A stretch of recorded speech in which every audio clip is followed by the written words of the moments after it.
Doctor দোয়া। আমি আবু জাফর মোহাম্মদ সাকিনুদ্দিন উচ্চ বিদ্যালয়ের একজন ষষ্ঠ শ্রেণীর ছাত্রী। আমি আপনাদের দেখাবো নবম অধ্যায় আর নবম অধ্যায় আলো দিয়ে আমরা কিভাবে দেখতে তা জানাবো। প্রথমে আমাদের লাগবে একটি কার্ডবোর্ড, একটি নুড়ি পাথর, একটি কালো কাগজ।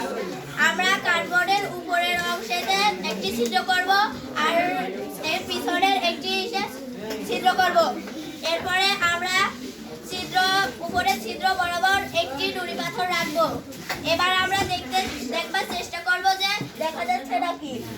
আমরা দেখলাম দেখা যাচ্ছে। এবার আমরা কালো কাগজটা দিয়ে ঢেকে দেখবার চেষ্টা করব। এবার দেখা যাচ্ছে না। এবার আমরা কালো কাগজটা সরিয়ে দেখবো দেখা যাচ্ছে নাকি।